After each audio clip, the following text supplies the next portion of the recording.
Hey, this is Ciderhelm, and welcome back to Pro Playbacks. For today's analysis, we're going to look at the Week 9 match between Counterlogic Gaming and Dignitas. Specifically, we're going to look at the lead-up to the Dragon fight around the 26-minute marker. At about 25 minutes and 20 seconds in, Vayne is pushing bot lane up to CLG's base. Once this wave is clear, Sona and Vayne continue hanging out top lane, but keep themselves concealed and brushed to ambush anyone who pushes out. They back off about 25 seconds later, and I'm fairly certain they backed off just in time to stay out of vision range for CLG's approaching minions. So at this point, CLG hasn't seen them, and because it was pushed up to base, they may assume they've recalled, which wouldn't be a bad guess since two of their teammates are visible in other lanes, and Sona did in fact start to recall a short while ago.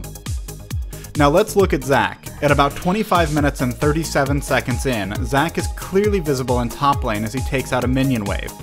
CLG, on the other hand, is fairly close to Dragon. Because of this, they make the call to rush Dragon.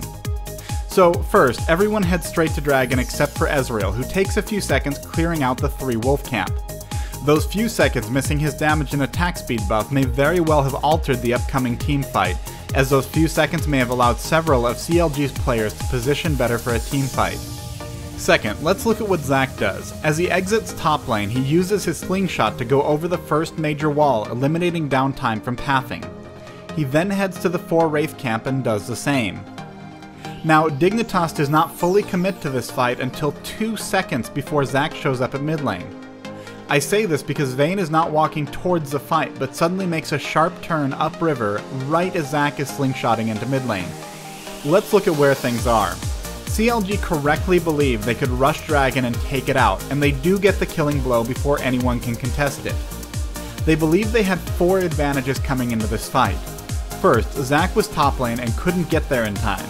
Second, Pantheon's ultimate was on cooldown. Third, Vayne and Sona were likely coming from base.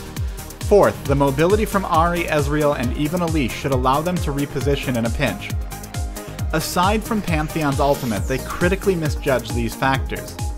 Zac was able to arrive in time to land a devastating ultimate and be fully a part of the team fight. And the flank from Sona and Vayne not only prevents Malphite from having a group of players to ultimate, which he winds up using solely on Pantheon, but also leaves CLG with no possible escape paths for their mobile champions. There's 2 principles worth taking away from this. First, a lot of pro teams have trouble judging how quickly their opponents can reach them at Baron or Dragon from opposite ends of the map.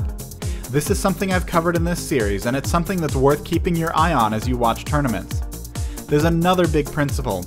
Ward vision matters. CLG had wards out, but in part because of Sona's oracles and Dignitas' bot lane dominance, the flank was totally unexpected. In terms of map knowledge, the wards they had near Dragon were too close to them to matter.